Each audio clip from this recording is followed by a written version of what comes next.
এ হাকিম তিরমিজি রহমাতুল্লাহ আলাইহি একদিন ওযু করতেছেন, ওযু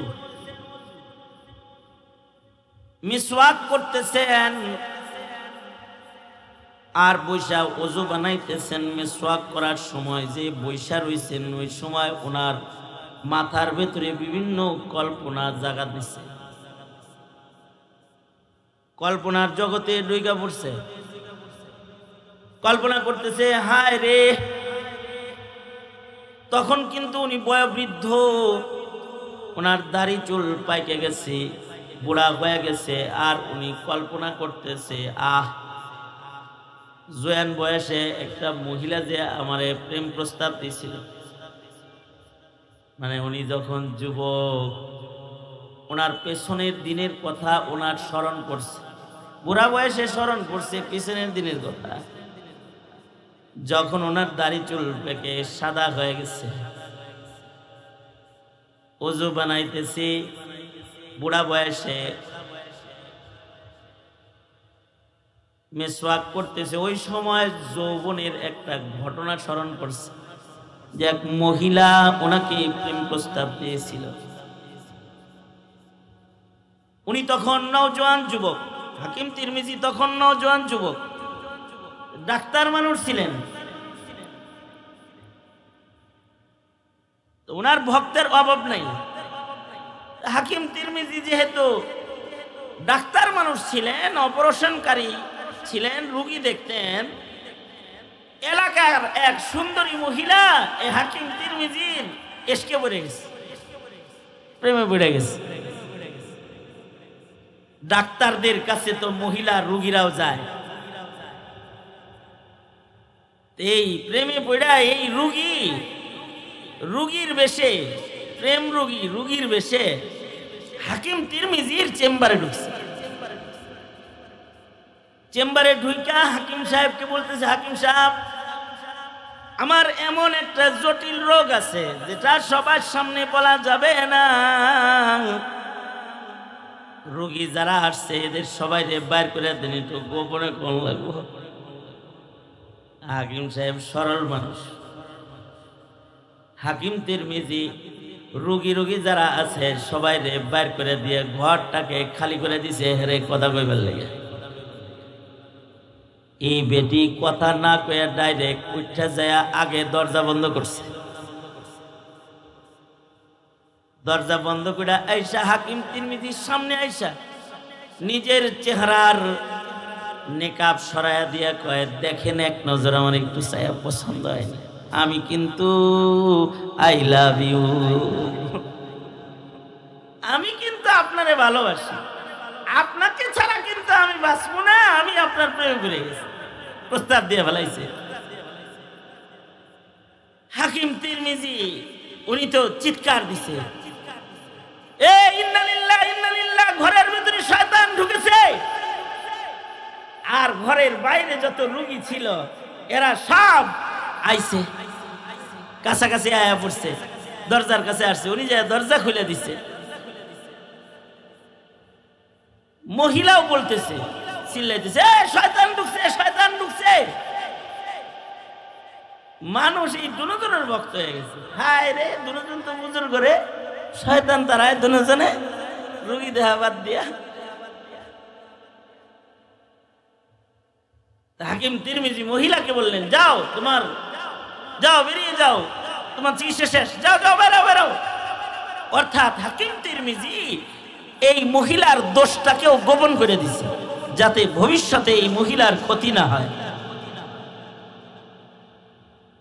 মেয়েটা চলে গেছে। বুড়া বয়সে যখন হাকিম তিরমিজি বুড়া হয়ে গেছে, চুল দাড়ি পাইকে গেছে, ওযু বানাইতেছে আর মিসওয়াক করতেছে আর কল্পনা করতেছে কি লেগে যে সিলিন্ডার দিছিলাম, সিলিন্ডার না দিয়া যদি তার লগে প্রেমাবদারটা গ্রহণ করে আলাইতাম তাহলে তো আর একটা বউ পাওয়া যেতাম, দেখতে তো সুন্দরী ছিল। এগুলা কল্পনার ভিতরে আনতেছে। বুজুর্গ মানুষ আল্লাহওয়ালা ছিলেন, যখনই কল্পনা এসেছে সাথে সাথে আস্তাগফিরুল্লাহ আস্তাগফিরুল্লাহ ইস্তিগফার করে কল্পনার ভেতর থেকে সাথে সাথে বাইর হয়ে গেছে। বাইর হয়ে গেছে, কিন্তু ওনার ভেতরে চিন্তা রোগ আসছে, হায় রে জোয়ান যখন ছিলাম তখন ইমানটা পোক্তা ছিল, বুড়া বয়সে ইমানটা দুর্বল হয়েছে আমার। এই বুড়া বয়সে গুনার কল্পনা করি, তাহলে তো জোয়ান বয়সে মরলে ভালো ইমান নিয়ে মরতে পারতাম। এখন দেখি বুড়া বয়সে ইমানের অবনতি হয়েছে। মহান আল্লাহর কাছে কেমনে আমি মুখ দেখাবো? গুনাহ করে নাই, কিন্তু এটা কল্পনা হয়েছে ভিতরে, আর কি কল্পনা। আল্লাহ পাকের ফয়সালা ছিল এক সময় সাহাবায়ে আমরা বাচ্চা গেছি সাহাবায়ে কেরামের জন্য। আল্লাহ পাকের ফয়সালা ছিল, আল্লাহর পছন্দ হলো যে বান্দা গুনাহ তো করবে না, করবে নাই, গুনার কল্পনাও করবে না, এটা আল্লাহর পছন্দ। আল্লাহর পছন্দ কি? যে আমরা গুনাহ তো করব না, করব নাই, গুনার কল্পনাটাও আমরা করব না। এই আমাদের ঈমানের এই রংটা আল্লাহর পছন্দ। সুবহানাল্লাহ বলেন। গুনাহও করুম না, গুনার কল্পনাও করুম না। যেমন নবীগণ, নবীরা গুনাহ তো করেন না, নবীদের গুনার কল্পনাও নাই, গুনার কল্পনাও নাই নবীদের জীবন। আল্লাহ তাআলা সাহাবায়ে কেরামদেরকে গুনার কল্পনা করতেও নিষেধ করলেন। আয়াত নাযিল হয়ে গেল, লিল্লাহি মা ফিস সামাওয়াতি ওয়া মা ফিল আরদ ওয়া ইন তুবদু মা ফি আনফুসিকুম আও তুখফুহু ইউহাসিবকুম বিহিল্লাহ ফায়াগফিরু লিমান ইয়াশাউ ওয়া ইউআযযিবু মান ইয়াশা। আল্লাহ তাআলা ধমকে দিলেন, সাবধান, ভিতরে ভিতরে কল্পনার কোনো করবা না। যদি মহান আল্লাহ চায় তাহলে কিন্তু কল্পনার কারণেও তোমাদেরকে ইচ্ছা করলে আযাব দিবে। আল্লাহ তাআলা সাহাবীদের একটা কঠিন আইন দিলেন। সাহাবীরা পেরেশান হয়ে গেল, পেরেশান হয়ে নবীজির কাছে আসলো। আয়েশা সাহাবীরা বলে কি, আল্লাহর নবী কল্পনা এ পড়ছে, কল্পনার জন্য যদি আল্লাহ আমাকে ধরে আমরা জান্নাতে যাবো কেমনে? সাহাবীরা নবীজির কাছে আয়েশা আক্ষেপ করতেছে। সাহাবীদের ঈমান তো শ্রেষ্ঠ ঈমান ছিল। আল্লাহর রাসূল সাহাবীদেরকে বললেন, আল্লাহ বলছে যে কল্পনাও করিস না। তোমরা আল্লাহরে বলো যে আল্লাহ ঠিক আছে, আপনি যেহেতু গুনার কল্পনাও পছন্দ করেন না, আমরা ওয়াদা করতেছি আমরা গুনার কল্পনাও করব না। এটা বলো তোমরা আল্লাহকে। তোমরা বলো আমানার রাসূলু বিমা উনজিলা ইলাইহি ওয়াল মুমিনুনা কুল্লুন আমানা বিল্লাহ কুল্লুন আমানা বিল্লাহি ওয়া মালাইকাতিহি ওয়া কুতুবিহি ওয়া রুসুলিহি ওয়াল ইয়াউমিল আখিরি ওয়াল কদরি খাইরি। এগুলো যত ঈমান আছে সব বলো। আমানার রাসূলু বিমা উনজিলা ইলাইহি মির রাব্বিহি ওয়াল মুমিনুন কুল্লুন আমানা বিল্লাহি ওয়া মালাইকাতিহি ওয়া কুতুবিহি ওয়া রুসুলিহি লা নুফাররিকু বাইনা আহাদিম মির রুসুলিহি ওয়া ক্বালু সামি'না ওয়া আতা'না গুফরানাকা রাব্বানা ওয়া ইলাইকাল মাসীর। আল্লাহরে বলে দাও, আল্লাহ সামি'না আতা'না, শুনছি, যা পছন্দ করেন এটা গ্রহণ করে নিলাম। সাহাবীরা এইরকম ঈমানদার, এরা আল্লাহকে এই ওয়াদা করে ফেলাইছে যে আমরা কল্পনাও করব না। ওনাদের এই ঈমানে আল্লাহ পাক খুশি হয়ে বলে, শরীয়ত বিধান তোমাদের জন্য সহজ করে দিলাম, তোমরা কল্পনা করলে তোমাদের গুনাহ দিব না, লিখব না। এমনকি যেই গুনাহটা ভুলে করবা ওইটার জন্য গুনাহ লিখব না। আল্লাহু আকবার কবির। কিছু গুনাহ মানুষের জীবনে হয় ভুলে, যেটাকে বলা হয় নিসিয়ান, আর একটা হলো ইসিয়ান, যেটা ইচ্ছা কইরা পাপ করে। দিন যাইতেছে মানুষের মধ্যে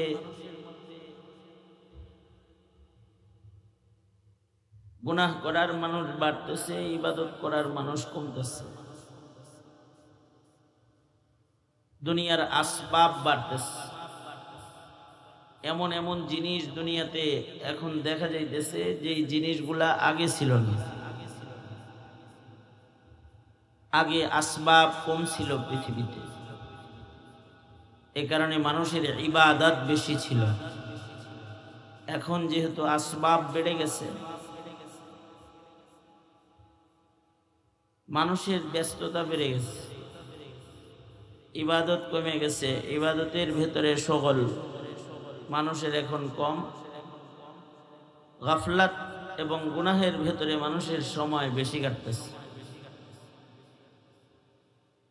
আগের যুগের মানুষ অনেক লম্বা লম্বা ইবাদত করত, এখন মানুষ গুনাহ বেশি করে। আগের যুগে এমন মানুষ ছিল যেই মানুষগুলা 500 বছরের ভেতরে গুনাহ তো করে নাই, ইবাদতের ভেতরে 500 বছরের ভেতরে তাদের রিয়া ঢুকে নাই। সুবহানাল্লাহ। লাগাতার 100 বছর না, 500 বছর বেরিয়া ইবাদত করছে। 1000 বছর লাগাতার তার বেরিয়া ইবাদত করছে। 1000 বছর বাড়ির কাছের কথা, 1000 বছর বেরিয়া ইবাদত করছে, গুনাহ তো করেই নাই। ইবাদত গুলোর ভেতরে ছিল খুলুস, ইখলাস, আল্লাহ পাকের মুহাব্বত অনেক, অন্য আর কিছু ছিলই না। মুস্তাদরাক আলা সাহিহাইন, মুস্তাদরাকে হাকিমের রিওয়ায়াত, বুখারী শরীফের শর্তে এই হাদিসগুলো জমা। তার মানে প্রথম সারির বিশুদ্ধ একটা হাদিস। বনি ইসরায়েলে এমন একজন মানুষ ছিল যে নিরিবিলি ইবাদত করার জন্য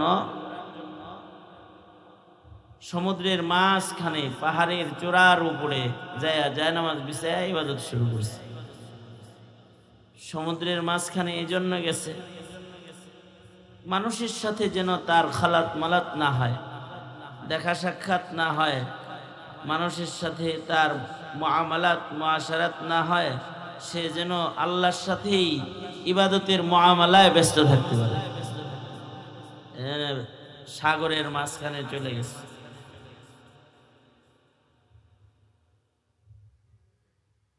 এই সাগরের মাঝখানে পাহাড়ের চূড়ায় ইবাদত করতেছে। তার ইবাদতে আল্লাহ তাআলা এত খুশি হয়েছে, তার যেন খাওয়ানোর চিন্তা করণ না লাগে, সে যেন নিশ্চিন্ত মনে খাইতে পারে আর ইবাদত করতে পারে। এজন্য আল্লাহ তাআলা তার মাথার কাছে কুদরতি ভাবে একটা আনার গাছ দাঁড় করায় দিচ্ছে। এখান থেকে পাকা পাকা আনার নিচে পড়ে, সে খায়। আর আনার গুলাও এমন আনার যেটা খাইলে পরে ক্ষুধা মিটা যায়। যেমন জমজমের পানি খাইলে পরে শুধু পিপাসা নিবারণ হয় না, ক্ষুধাও নিবারণ হয়। এমন একটা জান্নাতি ফলের গাছ তার মাথার কাছে আল্লাহ তাআলা দাঁড় করায় দিছে, যেটা খাইলে পরে তার শুধু মুখ ভিজে আনারের রসে তার না ক্ষুধা নিবারণ হয়ে যায়। সমুদ্রের ভেতরে চতুর্দিকে লোনা পানি, সে যেন ঠান্ডা পানি দিয়া নিজের পিয়াস যন্ত্রণা মিটাইতে পারে। এই কারণে মহান আল্লাহ পাহাড়ের চূড়ার ভেতরে মিষ্টি পানির ঝর্ণা এই বান্দার জন্য ছোট্ট করে একটা চালু করে দিছে। পাহাড়ের উপরে বসে বসেই মিষ্টি পানির ঝর্ণা থেকে ঠান্ডা পানি ঝর্ণার পানি খায় আর আনার খায়। এইভাবে সে ইবাদত করলো লাগাতার 500 বছর। এই 500 বছরের ভেতরে এই পাহাড় থেকে নাইমার সাগর পার হয়ে মানুষের ভিড়ে যাওয়ার জরুরতি তার কখনো পড়েনি। এইভাবে ইবাদত করতে করতে করতে করতে এক সময় তার মৃত্যু কাছে চলে আসে। 500 বছর বেরিয়ে এরকম ইবাদত করেছে যে মহান আল্লাহ তার উপরে খুশি হয়ে গেছে। তার মৃত্যুর আগে আল্লাহ তারে ডাইকা বলল, বান্দা আমি তোমাকে খাতেমা বিল খায়ের দিতেছি, তোমার ইবাদতে খুশি হয়ে গেছি, কোনো চিন্তা করো না, তুমি মরার সাথে সাথেই আমার রহমত দিয়ে তোমাকে আমি আমার জান্নাতে পৌঁছায় দেব।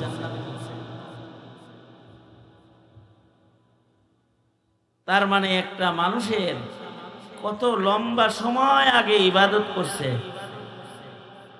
যে ইবাদতের কারণে সে আল্লাহর কাছ থেকে 500 বছর কুদরতি ভাবে ঠান্ডা পানি ও খাবারের ইন্তজাম তার জন্য করেছেন স্বয়ং।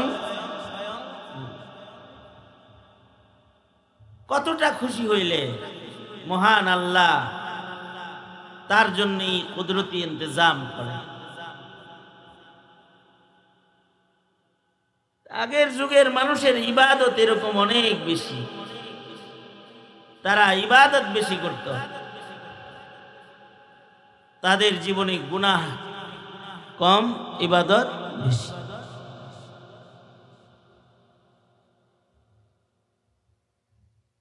এ কারণেই সাহাবীদের জীবনেও ইবাদত বেশি, গুনাহ কম। কারণ সাহাবীরা নবীর যুগের কাছাকাছি আর আমরা কিয়ামতের কাছাকাছি।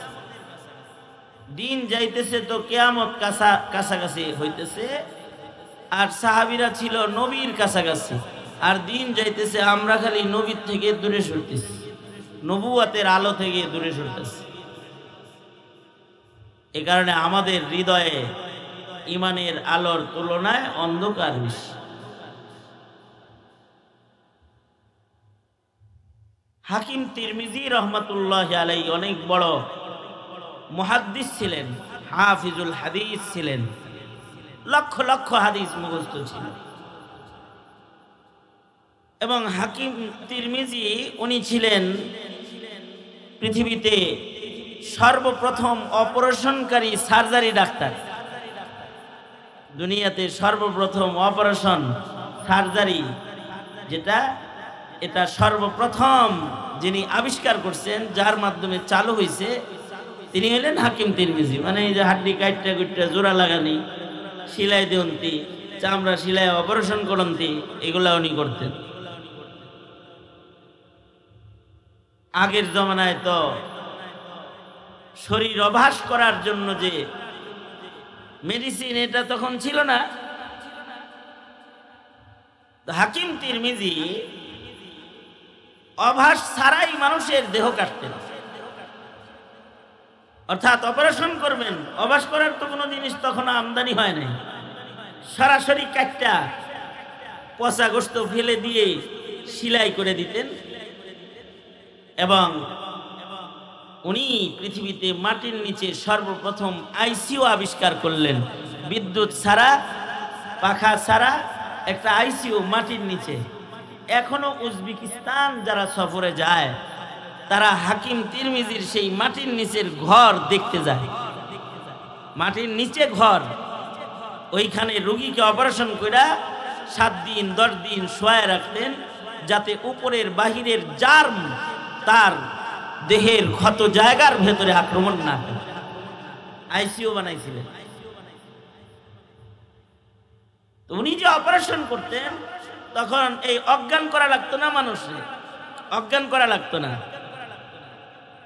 অপারেশনের রোগী যারা আসতো, ওই যুগের মুমিন গুলা কত ভালো ছিল, কিরকম ভালো ছিল, আর আমরা কত খারাপ, তারা কত ভালো ছিল যে উনি অপারেশন করবেন, তো রুগীকে উনি বলতেন যে তুমি আল্লাহর নামের জিকির শুরু করো। একদিক দিয়ে রুগী জিকিরের মজার ভেতরে ঢুকে থাকতো, আর আরেক দিক দিয়ে হাকিম তিরমিজি অগ্রসর হইল। এ হাকিম তিরমিজি রহমাতুল্লাহ আলাইহি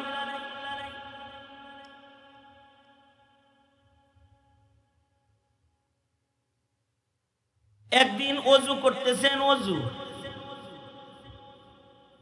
মিসওয়াক করতেছেন,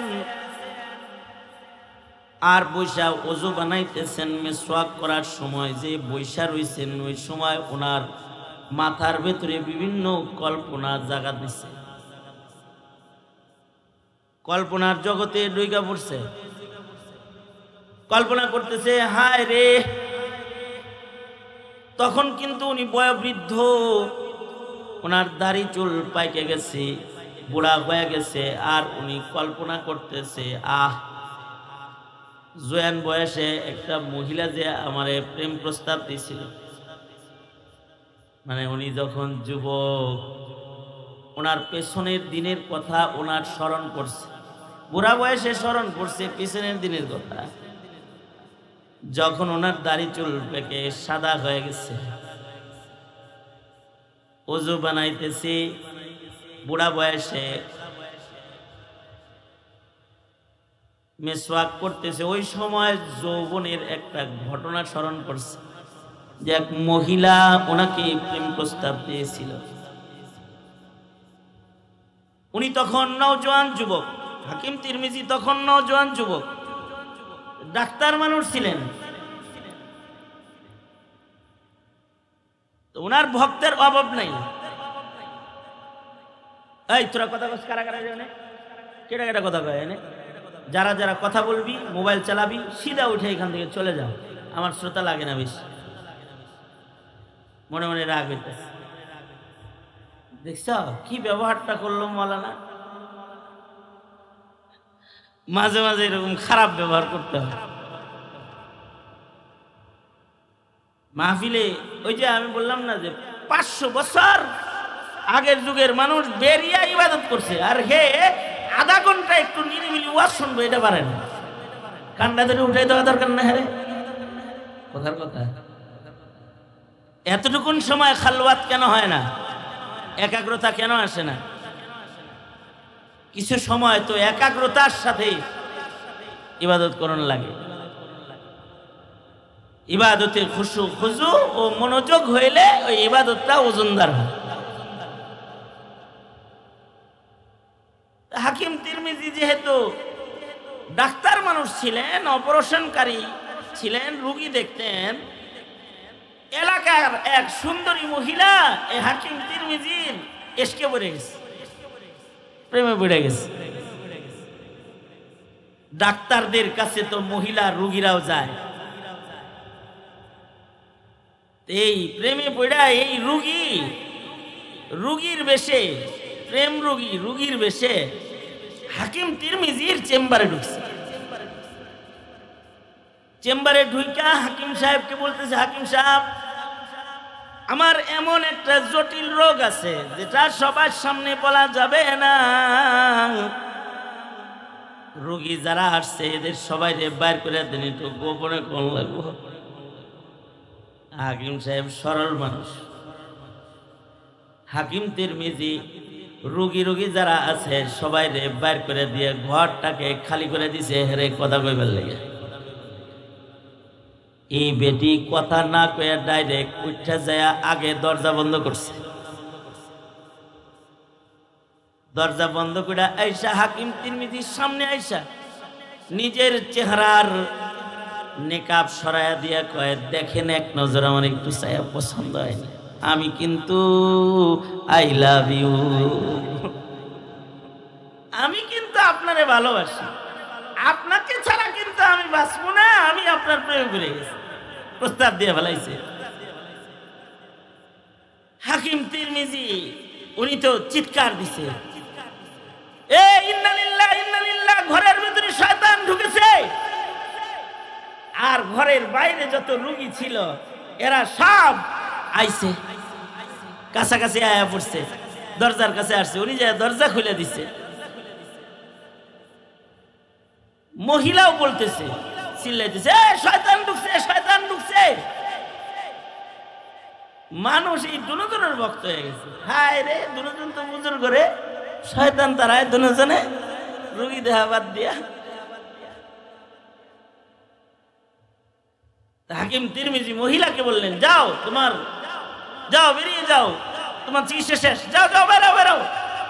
অর্থাৎ হাকিম তিরমিজি এই মহিলার দোষটাকেও গোপন করে দিছে, যাতে ভবিষ্যতে এই মহিলার ক্ষতি না হয়। মেয়েটা চলে গেছে। বুড়া বয়সে যখন হাকিম তিরমিজি বুড়া হয়ে গেছে, চুল দাড়ি পাইকে গেছে, ওযু বানাইতেছে আর মেসওয়াক করতেছে আর কল্পনা করতেছে, কি লেগে যে সিলিন্ডার দিছিলাম, সিলিন্ডার না দিয়া যদি তার লগে প্রেমাবদারটা গ্রহণ করে আলাইতাম, তাহলে তো আর একটা বউ পাওয়া যেতাম। দেখতে তো সুন্দরী ছিল, এগুলা কল্পনার ভিতরে আনতেছে। বুজুর্গ মানুষ আল্লাহওয়ালা ছিলেন, যখনই কল্পনা এসেছে সাথে সাথে আস্তাগফিরুল্লাহ আস্তাগফিরুল্লাহ ইস্তিগফার পড়ে কল্পনার ভেতর থেকে সাথে সাথে বাইরে হয়ে গেছে, বাইরে হয়ে গেছে। কিন্তু ওনার ভেতরে চিন্তা রোগ আসছে, হায় রে, জোয়ান যখন ছিলাম তখন ইমানটা পোক্তা ছিল, বুড়া বয়সে ইমানটা দুর্বল হয়েছে আমার। এই বুড়া বয়সে গুনার কল্পনা করি, তাহলে তো জোয়ান বয়সে মরলে ভালো, ইমান নিয়ে মরতে পারতাম। এখন দেখি বুড়া বয়সে ইমানের অবনতি হয়েছে। মহান আল্লাহর কাছে কেমনে আমি মুখ দেখাবো? গুনাহ করে নাই, কিন্তু এটা কল্পনা হয়েছে ভিতরে, আর কি কল্পনা। আল্লাহ পাকের ফয়সালা ছিল এক সময় সাহাবায়ে, আমরা বাচ্চা গেছি সাহাবায়ে কেরামের জন্য। আল্লাহ পাকের ফয়সালা ছিল, আল্লাহর পছন্দ হলো যে বান্দা গুনাহ তো করবে না, করবে নাই, গুনার কল্পনাও করবে না, এটা আল্লাহর পছন্দ। আল্লাহর পছন্দ কি? যে আমরা গুনাহ তো করব না, করব নাই, গুনার কল্পনাটাও আমরা করব না। এই আমাদের ঈমানের এই রংটা আল্লাহর পছন্দ। সুবহানাল্লাহ বলেন। গুনাহ করুম না, গুনার কল্পনাও করুম না। যেমন নবীগণ, নবীরা গুনাহ তো করেন না, নবীদের গুনার কল্পনাও নাই, গুনার কল্পনাও নাই নবীদের জীবনে। আল্লাহ তাআলা সাহাবায়ে কেরামদেরকে গুনার কল্পনা করতেও নিষেধ করলেন। আয়াত নাযিল হয়ে গেল, লিল্লাহি মা ফিস সামাওয়াতি ওয়া মা ফিল আরদ ওয়া ইন তুবদু মা ফি আনফুসিকুম আও তুখফুহু ইউহাসিবকুম বিহিল্লাহ ফায়াগফিরু লিমান ইয়াশাউ ওয়া ইউআযযিবু মান ইয়াশা। আল্লাহ তাআলা ধমকে দিলেন, সাবধান, ভিতরে ভিতরে কল্পনার কোনো করবা না। যদি মহান আল্লাহ চায় তাহলে কিন্তু কল্পনার কারণেও তোমাদেরকে ইচ্ছা করলে আযাব দিবে। আল্লাহ তাআলা সাহাবীদের একটা কঠিন আইন দিলেন। সাহাবীরা পেরেশান হয়ে গেল, পেরেশান হয়ে নবীজির কাছে আসলো। আয়েশা সাহাবীরা বলে কি, আল্লাহর নবী কল্পনা আয়া পড়ছে, কল্পনার জন্য যদি আল্লাহ আমাকে ধরে আমরা জান্নাতে যাবো কেমনে? সাহাবীরা নবীজির কাছে আয়েশা আক্ষেপ করতেছে। সাহাবীদের ঈমান তো শ্রেষ্ঠ ঈমান ছিল। আল্লাহর রাসূল সাহাবীদেরকে বললেন, আল্লাহ বলছে যে কল্পনাও করিস না, তোমরা আল্লাহরে বলো যে আল্লাহ ঠিক আছে, আপনি যেহেতু গুনার কল্পনাও পছন্দ করেন না, আমরা ওয়াদা করতেছি আমরা গুনার কল্পনাও করব না। এটা বলো তোমরা আল্লাহকে। তোমরা বলো আমানার রাসূলু বিমা উনজিলা ইলাইহি ওয়াল মুমিনুনা কুল্লুন আমানা বিল্লাহি ওয়া মালাইকাতিহি ওয়া কুতুবিহি ওয়া রুসুলিহি ওয়াল ইয়াউমিল আখিরি ওয়াল কদরি খাইরি, এগুলো যত ঈমান আছে সব বলো। আমানার রাসূলু বিমা উনজিলা ইলাইহি মির রাব্বিহি ওয়াল মুমিনুন কুল্লুন আমানা বিল্লাহি ওয়া মালাইকাতিহি ওয়া কুতুবিহি ওয়া রুসুলিহি লা নুফাররিকু বাইনা আহাদিম মির রুসুলিহি ওয়া ক্বালু সামি'না ওয়া আতা'না গুফরানাকা রাব্বানা ওয়া ইলাইকাল মাসীর। আল্লাহরে বলে দাও, আল্লাহ সামি'না আতা'না, শুনছি, যা পছন্দ করেন এটা গ্রহণ করে নিলাম।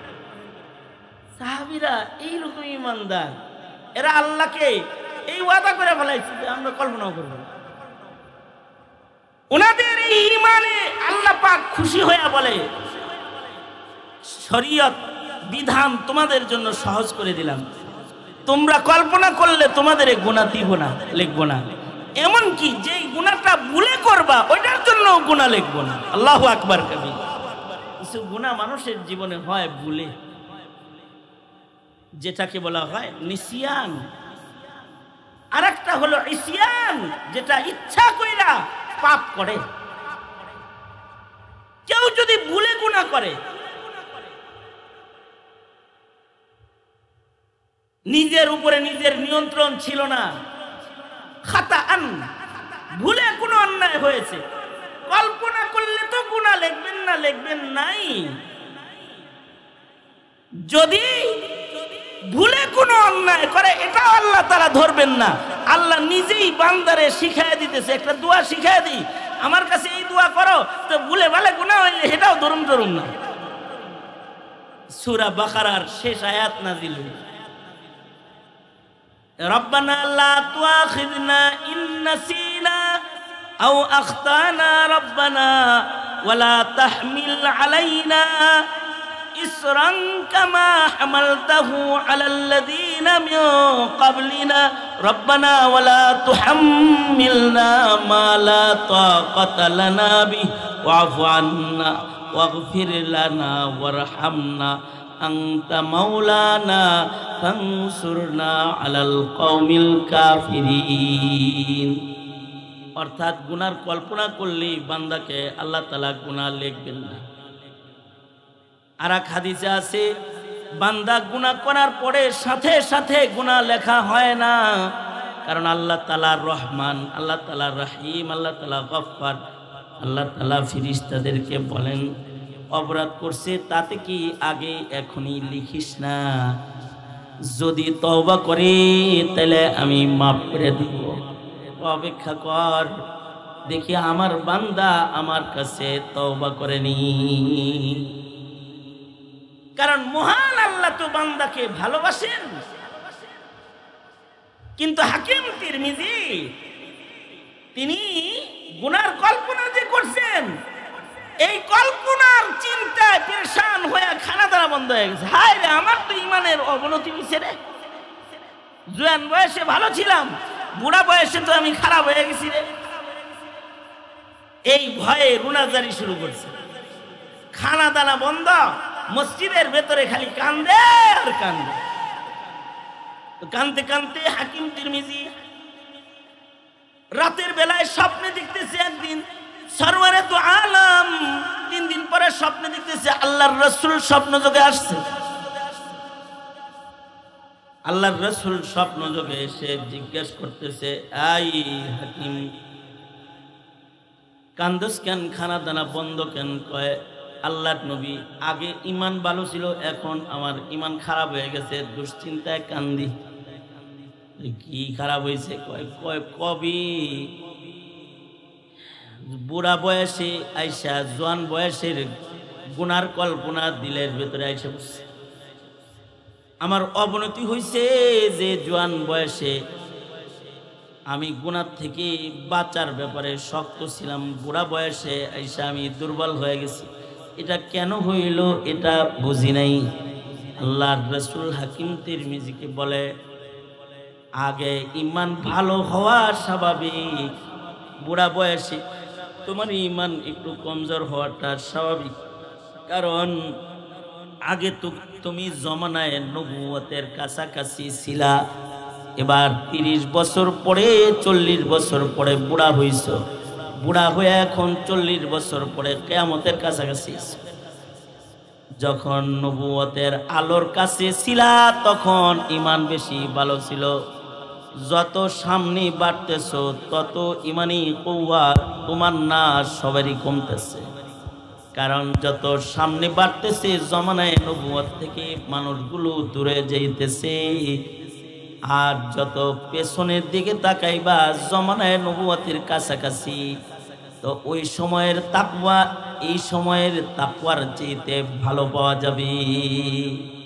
তবে ফাসাদের জমানায় এটা কি রে, এত হাল আসে গে, দেহিও না আমি, এই তোমার তো দেহিও না, এদিকে যাবো তোমার দেখো আমি, এদিকে আসো। আরে ধরো সব পাগল ছাগল আমার ওয়াজের ভিতরে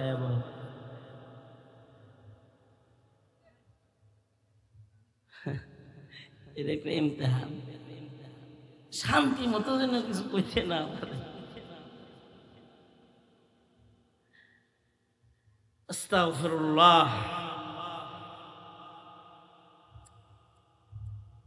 এমনি দেখবেন হ্যাঁ করে মসজিদে পাওয়া যায় না, ওয়াজ মাহফিলে ওয়াজ শুনে খালি এদিকেও দৈরা মইরা শয়তানে লইয়া আসে বইয়া ডিস্টার্ব করতে থাকবে, এমন ভাব করবি যেন ডাইনে বামের ওয়াজ শোনার খুশু খুশুটা নষ্ট হয়, ঠিক মেরে সামনে এনে বসায় দেয়।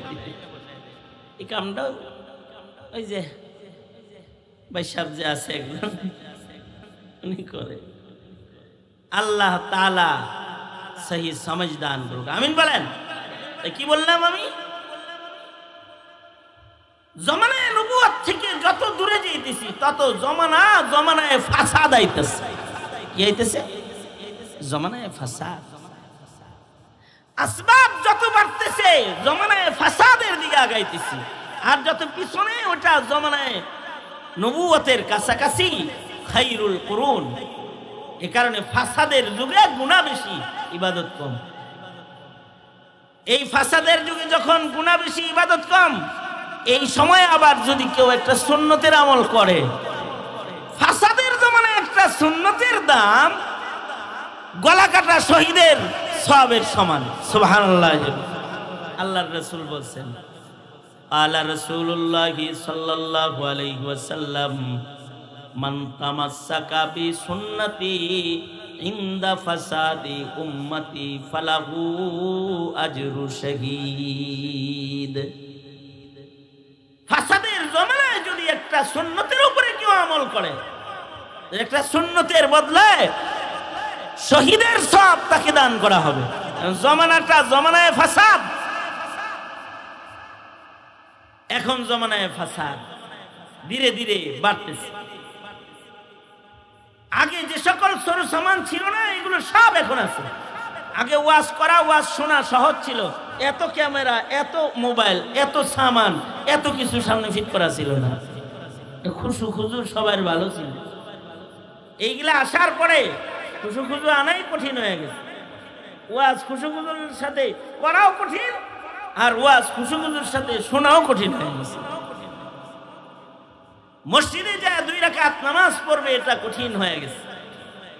আমি দুপুর বেলায় হাজিদের একটা প্রশিক্ষণে গিয়েছিলাম, ওখানে শত শত হাজি একত্রিত হয়েছে। এরা এই তো কয়েকদিন পরে তাদের হজের ফ্লাইট বাইতুল্লাহ চলে যাবে 30 তারিখে। তারা একত্রিত হয়েছে, ওই ট্রাভেলস কর্তৃপক্ষ আমাকে দাওয়াত দিয়ে নিছে কিছু ওয়াজ করবার লেগে। হাজি করে কিছু কয়ে দেন। আমি হাজি করে কইলাম, আপনারা শত শত লোক হজে যাইবেন, এই শত শত মানুষ যারা হজ্জে বাইতুল্লাহতে যাবেন, জানি না কে পারবেন, বটন মোবাইল নিয়ে হজে যাইতে পারবেন কে কে? এরকম কি নিয়ত কেউ করতে পারবেন? হাত তোলার দরকার নাই, ভিতরে ভিতরে নিয়ত করেন। এই কথা বললাম, হাত তুলা শরম দিয়ে লাভ নেই। এই শত শত মানুষের ভেতরে শুধু স্ক্রিন টাচ ফোনটা বাইতুল্লাহ শরীফে নিবেন না, একটা বটন ফোন লয়ে যাইবেন। একজন জজবার লগে জোরেই কয়, হুজুর আমি বটন ফোন লয়ে যাব। কেন? ওখানে যায় আবার আইফোন কিনবেন না? মানে বটন ফোন নিয়ে যাইবো, হলে যাই নতুন একটা ফোন কিনে লইব। আমি বটন ফোন নিয়ে যেতে বলতেছি, তার মানে হলো হারামাইন শরীফাই নেই, আপনি মোবাইলে ব্যস্ত হবেন না। এমন মোবাইল রাখবেন না যেই মোবাইলটা আপনার হজের সফরের মুহাব্বত এর ভেতরে হায়েল হইতে পারে। মদিনায় গেছেন, রসুলের রওজায় সালাম দিতে, আপনি লাইভ দিয়ে বইছেন রওজার সামনে, আপনি কি রওজার দিকে আছেন না আপনার ফেসবুকের দিকে আছেন? আপনার মতো এরকম আনারি আশেকের সালাম ওই মদিনার রওজায় পৌঁছবে তো? অথবা কাবা শরীফ বাইতুল্লাহ শরীফের তওয়াফ করতেছেন, কিন্তু আপনার কাছে বাস মোবাইল আছে, ভিডিও করতেছেন, বাচ্চা এনে দেখাইতে হইব না, দেখ কিরকম ভাবে তওয়াফ করছি, কত কাছে দিয়ে ঘুরছি, দিতে হাল লাগবে না? তওয়াফও করতেছে, ভিডিও করতেছে, তওয়াফের ভিতরে যে আবার মোবাইলের ভিডিওর ভিতরে ঢুকছে, ওর তওয়াফ কি আছে না গেছে?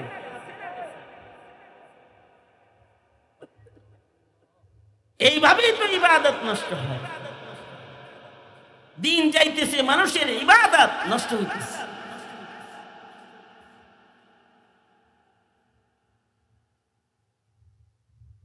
এখন মসজিদে মাতাফের ভেতরে হারাম শরীফে আগে তো উন্মুক্ত ছিল, হাতিম খোলা থাকতো, হাতিমে কাবা খোলা থাকতো। আমরা হাতিমে কাবায় যায় কখনো 3 ঘন্টা 4 ঘন্টা বসে থাকছি, একটা সময় গেছে আগে। আর এখন গোটা হজের মৌসুমে হাতিম খুলে না। তা আমি মক্কা মুআজ্জমার এক ইমাম সাহেবকে বললাম, এক আরবি শিক্ষক, উনি ওখানে হারাম শরীফে তাফসীর করে, তার কাছে আমি চিঠি লিখলাম, শুধুই জাহমার দোহাই দিয়া, বীরের দোহাই দিয়া হাতিম এভাবে বন্ধ করে রাখাটা কি ঠিক? ঢুকতেই দেন না, হাতিম কেন বন্ধ রাখা হয়? আগে খোলা হইতো, কিছু মানুষ 2-4 রাকাত নামাজ ভেতরে যায় পড়তো, তাদের দিলে শান্তি আসতো, বন্ধ করে থন গিলে। তো উনি প্রশ্নের উত্তরে আমাকে বলে কি, মৌলানা আগে মানুষ মোবাইল ছাড়া মাতাফে ঢুকতো, তারা মসজিদের ভিতরে ছবি তোলার গুনাহে লিপ্ত হইতো না। এখন কেউ যদি মোবাইল সহ হাতিমে ঢোকার সুযোগ পায়, তো হাতিমি কাবার ভিতরে মিজাবে রহমতের নিচে দাঁড়ায় একটা পুষ দিয়ে একটা ছবি তুলে বাইরে হয়ে যায়। মাতাফে বাইতুল্লাহ আর হাতিমে কাবা, হাতিমে কাবা তো সরাসরি বাইতুল্লাহ শরীফের অংশ, আর বরাবর দাঁড়ায় কেউ গুনাহ করুক এটা আমরা চাই না। বাস সে বলে দিল। আমরা বলি দেখছো কি কঠিন করছে, যে ইহরামের কাপড় ছাড়া ভিতরে ঢুকবার দেয় না। আমারে ওই হুজুর কয় এটাও একটা কারণ, ইহরাম বাঁধলে পরে সাথে অত পকেট থাকে না, মোবাইল টোবাইল থাকে না, সরু সামান রাখতে পারে না, ইহরামের হালতে চেক করে তাকে ঢুকায় দেওয়া হয়। কমস কম তওয়াফে যারা ঢুকবে এরা যেন বেলাজ বেশরম বেহায়ার মতো মাতাফে বাইতুল্লাহতে মোবাইলের মাধ্যমে গুনাহের ভেতরে লিপ্ত না হয়, এটাও একটা পলিসি। আমি আগে খুব মেজাজ খারাপ হইতো, কই কবে গেছে করোনা, হে করোনার আইন এখনো ধরে রেখা আম করে কাবা শরীফের ভিতরেই ঢুকবার দেয় না, ওরা ঠিক না, লোকগুলো ভালো না, এরকম একটা অবজেকশন ছিল আমার। কিন্তু এই লোকের বক্তব্য শোনার পরে আমার মনে হয়েছে যে একেবারে উচিত কাম করছে। বুঝেন নাই কথাটা? রওজায় ধারে সালাম দিতেছে, হের দিল রওজার দিকেই না, হে মোবাইলের দিকে আছে। এই তো আমাদের ইবাদত, আমাদের ইবাদতের ওয়াজান ওয়াকার এরকম নষ্ট হইতেছে। এই কারণে যত পিছনের দিকে যাব তত ভালো মুমিন, ভালো মানুষ পাবো। এই কারণে আল্লাহর রাসূল বলেন তুবা মান আমানা ওয়া রাআনি, সবচেয়ে ভালো মানুষ হলো তারা যারা ঈমান এনেছে এবং ঈমানের সাথে আমাকে দেখেছে। এরপরে সবচেয়ে ভালো হলো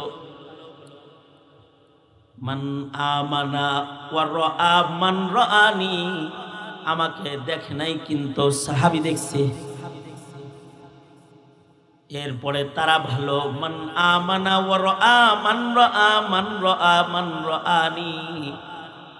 সাহাবী দেখে নাই, কিন্তু তাবী দেখছে ওই ইমানদারগুলা ভালো। ওই মানুষগুলো বাংলাদেশেও ভালো ছিল বেশি, যারা শাইখুল হাদিস দেখছে, যারা হাফিজি হুজুর দেখছে, যারা পীরজি হুজুর দেখছে, যারা চরমনের মরহুম আল্লাহর ওলিকে দেখেছে, যারা উজানির পীর সাহেব হুজুররে দেখেছে, তাদের ইমানের রঙের ভেতরে ওই আকাবিরদের একটা রং বিদ্যমান ছিল। আর ডিজিটাল যুগের মৌলবী দেখতে দেখতে জমানা যত ডিজিটাল হইতেছে, ইমান তত ডিজিটাল হইতেছে। এখন আমাদের আধুনিকতা এত বাড়ছে যে মানুষের নজর নেককার মুত্তাকি পরহেজগারের উপরে না, নায়ক নায়িকার উপরে পড়ে গেছে। জমানার চাকচিক্যের আসর আমাদের দৃষ্টিভঙ্গির ভিতরে আছে। আগের জমানায় মানুষ তারা অত চাকচিক্যে ঝিকঝাক চিকচাক ছিল না, কিন্তু তাদের ঈমান বড় চকচকা ছিল, ধবধবা ছিল। তাদের এমন কিছু গুণ ছিল যেই গুণগুলা আমাদের নাই। আল্লাহ তাআলা বলেন সাহাবীদের কিছু গুণ, আগের যুগের ঈমানগুলা আল্লাহর কাছে পছন্দের কেন? কারণ তাদের পছন্দের কিছু গুণ ছিল। আল্লাহ তাআলা নিজে বর্ণনা করেন, মুহাম্মাদুর রাসূলুল্লাহ ওয়াল্লাযীনা মাআহু আশিদ্দাউ আলাল কুফার। মুহাম্মাদুর রাসূলুল্লাহ সাল্লাল্লাহু আলাইহি ওয়াসাল্লাম এবং তার সাথীরা, তাদের একটা গুণ হলো আশিদ্দাউ আলাল কুফার, কাফেরদের সাথে তারা শক্ত, বাতিলের সাথে শক্ত, অন্যায়ের ব্যাপারে তারা দুর্বার। আর রুহামাউ বাইনাহুম, নিজেরা আপসে বড় মিল মোহাব্বতে পাক্কা।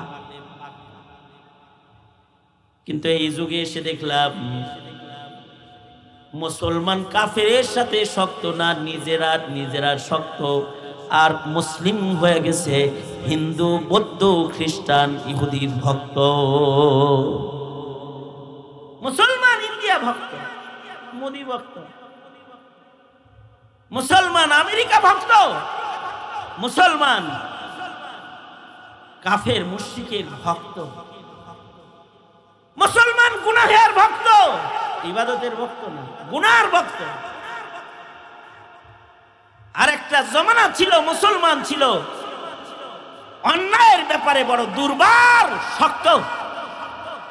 কুফর তো দূরের কথা, জাররা সে জাররা খেলাফে সুন্নত কিছু সামনে আসলে তারা গর্জে উঠত। আব্দুল্লাহ ইবনে মাসউদ রাদিয়াল্লাহু আনহু তিনি মসজিদে গেছেন, যা দেখে ইশরাকের নামাজ একদল জামাতে পড়তেছে। কিছু নামাজ আছে একা পড়তে হয়, কেমন তাহিয়াতুল ওযু নামাজ যদি কেউ জামাতে পড়ে ওটা একা পড়ার নামাজ। ইশরাকের নামাজ কেউ যদি জামাতে পড়ে না, এটা একা পড়ার নামাজ। কিছু নামাজ একা পড়তে হয় আর কিছু নামাজ জামাতেই পড়তে হয়। যেমন জুমার নামাজ জামাতেই পড়তে হয়, জামাত না পাইলে 4 রাকাত জোহর পড়তে হয়। আর কিছু আছে একাই পড়তে হয়, জামাত কায়েম করা যায় না, যেমন ইশরাকের নামাজ বড় ফজিলতের নামাজ। কেউ যদি 2 রাকাত ইশরাক পড়ে তার আমল নামার ভেতরে হজ উমরার সব লিখে দেওয়া হয়, হজ উমরার সব জমা হয়। ইশরাকের নামাজের এত ফজিলত। এখন এই ইশরাকের নামাজ জামাতে পড়তেছে একদল। আব্দুল্লাহ ইবনে মাসউদ যায় দেখে, আব্দুল্লাহ ইবনে মাসউদ যায় বলে, এই কিরে কি পড়ছ জামাতে? কয় ইশরাক। কি লেগে জামাতে পড়ছ? সব বেশি বল লেগে। তা আব্দুল্লাহ ইবনে মাসউদ বলে, এই যে পাথর দেখছো সাথে, পাথর হাতে লইছে, হাতে লইয়া কয়, নবীর যুগে যে জামা গায়ে দিছি সেই জামা এখনো গায়ে দিই, লাম তুখলাক, ছিঁড়ে নাই জামাটা। নবীর যুগে যে বর্তনে খানা খাইছি, লাম তুকসার, এখনো বর্তন ভাঙে নাই। আর তুই শরীয়তের বিধান ভাঙে হালাই দিতেছস, পাথর মাইরা একেবারে মদিনার থেকে বাইরে করে দেব। বেয়াদব দাঁড়ায় গেছে। আমি ইবনে মাসউদ বাঁচা থাকতে খেলাফে সুন্নত কোনো আমল করতে দিব না, শক্ত হয়ে গেছে। কুফরের সাথে অন্যায়ের সাথে শক্তি, এটা ঈমানের কালার। এ কারণে তোমরা সবাই শক্ত না হলেও নারী সংস্কারের নামে কমিশন গঠন করে যখন ইসলাম কোরআনের বিধানের উপরে আঘাত করেছে, সাহাবীদের মতো ঈমান যারা লালন পালন করে তারা শক্ত, তারা পাথর হাতে নিয়ে নিয়েছে, জীবন দিব, রক্ত দিব, কিন্তু কোরআনের বিরুদ্ধের কোনো আইন জমিনে পাশ হইতে দিব না।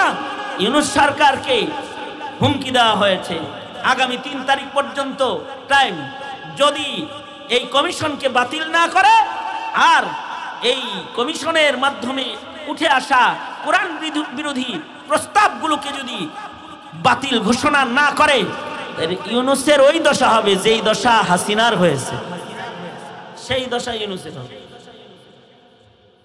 ডক্টর ইউনূস সাহেব ভালো হয়ে যান। বান্দর দিয়া মুসলমানের দেশের কমিশন চলে না। মুসলমানের দেশে যারা মাসাইল বুঝে এমন মানুষ কমিশনে আলেমে দ্বীন অন্তর্ভুক্তি করা হোক। উল্টা পাল্টা দাবি দাবা নিয়া সরকারের ঘরে দাঁড়ায়া শান্ত মুসলমানদেরকে উত্তপ্ত করার কোন অধিকার আপনাদের নাই, কোন অধিকার নাই। এই যে শক্তি, এই শক্তিটার নাম হলো ঈমান। এই শক্তির নাম কি? ঈমান। আশিদ্দাউ আলাল কুফার রুহামাউ বাইনাহুম। কুফরের বেলায় শক্ত, সুতরাং আগামী 3 তারিখে হেফাজতে ইসলামের ডাকে গণসমাবেশে আছেন তো ইনশাআল্লাহ? আল্লাহ তাআলা সফল করার জন্য কোরবানি দেওয়ার তৌফিক দান করেন, আমিন।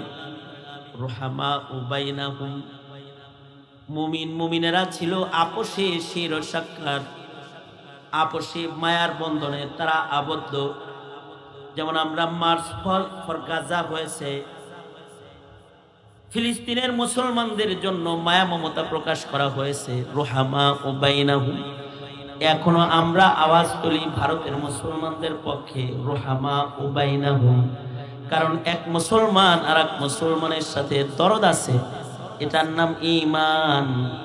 কারণ মুসলমান মুসলমানকে ভালোবাসে কার জন্য? জোরে বলে, আল্লাহর জন্য ভালোবাসে। আশিদ্দাউ আলাল কুফার রুহামাউ বাইনাহুম। হ্যাঁ, মুসলমানকে গুনাহে দেখা যাবে না, ইবাদতে দেখা যাবে। মুসলমানরে পূজায় দেখা যাবে না, ইবাদতে দেখা যাবে। এ কারণে মুসলমানকে গানে দেখা যায় না, ওয়াজে দেখা যাবে। মুসলমানকে ইবাদতের ভেতরে পাওয়া যাবে। এটা আল্লাহর পছন্দের একটা গুণ মুমিনের ভেতরে, আল্লাহর পছন্দিদা গুণ। তারা গুমরুকান সুজদাই ইয়াবতাগুনা ফাদলাম মিনাল্লাহি ওয়া রিদওয়ানা। ইবাদতের মাধ্যমে তারা রবের সন্তুষ্টি খুঁজবে। তাদের দেহের ভিতরে ইবাদতের দাগ থাকবে। সীমাহুম ফি ওজুহিহিম মিন আসারিস সুজুদ, চেহারার ভেতরে থাকবে সিজদার দাগ, গায়ের ভেতরে থাকবে নামাজের চিহ্ন। যারা নামাজ পড়বে, ওযু করবে, ময়দানে মাশরে গুররিল মুহাজ্জালিন, তাদের ওযুর অঙ্গগুলো নূর চমকাইতে থাকবে। এই ইবাদতের দাগ যাদের অঙ্গের ভেতরে লেগে যাবে, ময়দানে মাশরে তারা নবীর শাফাআত সহজে আগে আগে পেয়ে যাবে। সুতরাং জমানা তো নতুন আসতেছে, কিন্তু আমাদেরকে রং ধারণ করতে হবে পুরাতন। নতুন যুগে পুরান রঙের মানুষ হইতে হইবে। জমানা হইব নতুন, কিন্তু আমাদের ভেতরে রং ঢং হইবে সব পুরাতন। যত পুরান রং আপনার আমার ভিতরে পাওয়া যাবে, তত আল্লাহর কাছে পছন্দের মুমিন হওয়া যাবে। সুতরাং পুরান রঙের মুসলমান হইতে নিজেরাও চেষ্টা করা, নিজের আলো ইয়ালকে পুরান রঙের পরিচয় শিক্ষা দেওয়া। ওয়াজ মাহফিল কিছু কুদিফাদির নাম। ওয়াজ মাহফিল হলো মুসলমানকে তার পুরাতন হারিয়ে যাওয়া সংস্কৃতিকে শিখায়া স্মরণ করায় দেওয়ার নাম। সে যেন তার রবের পছন্দের রঙকে ধারণ করতে হবে। আল্লাহ তাআলা আমাদের সবাইকে তৌফিক দান করেন। দিনব্যাপী এই আয়োজন, এই মেহনত যারা করেছে, যারা অর্থায়ন করেছে, যারা মেহনত করেছে, সবার কোরবানি আল্লাহ তাআলা কবুল আর মঞ্জুর করে নেন। আল্লাহ তাআলা এই মজমাকে এই এলাকার মানুষের সুন্নতি ইবাদতের জিন্দগির তারাক্কির জন্য উসিলা বানায়া দেন। সবাই সবার জন্য দোয়া। আল্লাহ তাআলা আমাদের সবাইকে মাফ করেন। সবাই ইস্তিগফার পড়েন। আস্তাগফিরুল্লাহ রাব্বি মিন কুল্লি যামবি ওয়া আতুবু ওয়ালা কুওয়াতা ইল্লা বিল্লাহিল আলিয়্যিল আযীম। আস্তাগফিরুল্লাহাল্লাযী লা ইলাহা ইল্লা হুয়াল হাইয়ুল কাইয়্যুম ওয়া আতুবু ইলাইহি। আলহামদুলিল্লাহি রাব্বিল আলামিন ওয়াসসালাতু ওয়াসসালামু আলা সাইয়্যিদিল আমবিয়া ওয়াল মুরসালিন মুহাম্মাদিন ওয়া আলা আলিহি ওয়া আসহাবিহি আজমাইন। রব্বুল আলামিন দিনব্যাপী উলামায়ে দিন নসিহত করেছে, তোমার বান্দারা শ্রবণ করেছে।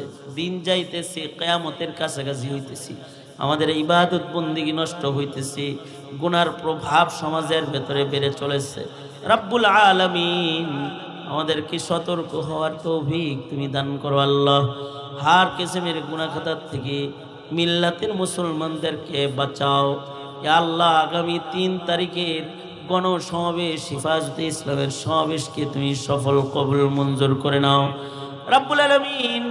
দূর এক প্রান্ত থেকে ফিলিস্তিনের মুসলমানদের জন্য দরখাস্ত, ও আল্লাহ তাদেরকে আমন সালামত দাও, মসজিদুল আকসা পুনরুদ্ধার করার তৌফিক দাও রব্বুল আলামিন। হিন্দুস্তানের মুসলমানদেরকে জুলম ও সিতম থেকে ধরে ধরে বাঁচাও রব্বুল আলামিন। আমরা যারা হাত তুলেছি জানি না কার মা নাই, কার বাপ নাই। নিজের হাতে অনেকে নিজের মা কবরে রেখেছে, নিজের হাতে নিজের বাপ কবরে রেখেছে।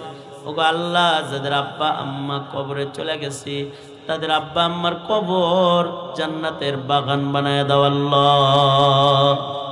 আল্লাহ যাদের আব্বা আম্মা আছে হায়াত বাড়ায় দাও, বেশি বেশি করে খেদমত করতে পারে তৌফিক দান করো রব্বুল আলামিন। এই মজমা কায়েম করতে গিয়ে যারা শ্রম দিয়েছে, কষ্ট দিয়েছে, কষ্ট করেছে, সকলের কষ্ট সকলের কোরবানি তুমি কবুল মঞ্জুর করে নাও। ছোট ভাই রানাকে কবুল মঞ্জুর করে নাও রব্বুল আলামিন। আরো যারা এখানে মেহনত করেছে, অত্র এলাকার ধর্মপ্রাণ ইয়া আল্লাহ ব্যবসায়ীরা মেহনত করেছে, মাদ্রাসাটা যারা পরিচালনা করছে, মাদ্রাসার মুহতামিম সাহেব সহকারে যত উলামায়ে দ্বীন এই মাহফিলের সাথে জড়িত রয়েছে রব্বুল আলামিন সকলকে আজরে আজিম দান করো আল্লাহ। রব্বুল আলামিন মাদ্রাসা দিন দিন তারাক্কি আর উন্নতি দান করো রব্বুল আলামিন। আল্লাহ আমাদের সকলকে তোমার পেয়ারা বান্দা করে কবুল মঞ্জুর করে নাও। আমাদের সালাম পেয়ারা নবীর রওজায় পৌঁছায় দাও ইয়া আল্লাহ। বাইতুল্লাহর জিয়ারত নসিব করে দাও। লজ্জতে ইবাদত ও সুন্নতের ধন তুমি আমাদেরকে দান করো আল্লাহ। আর কিসমের গাফলাত ও বিদআত থেকে আমাদের সকলের তুমি হিফাজত করো রব্বুল আলামিন। হককে গালিব করে দাও, বাতিলকে মাগলুব বানায় দাও আল্লাহ রব্বুল আলামিন।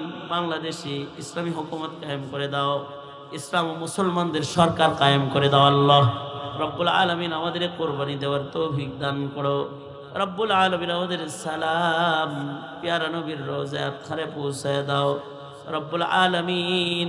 এই মুহূর্তে আমাদের সালাম নবীজির রওজায় আতখারে পৌঁছায় দাও রব্বুল আলামিন। বারবার বাইতুল্লাহর রওজার জিয়ারত নসিব করে দিও আল্লাহ।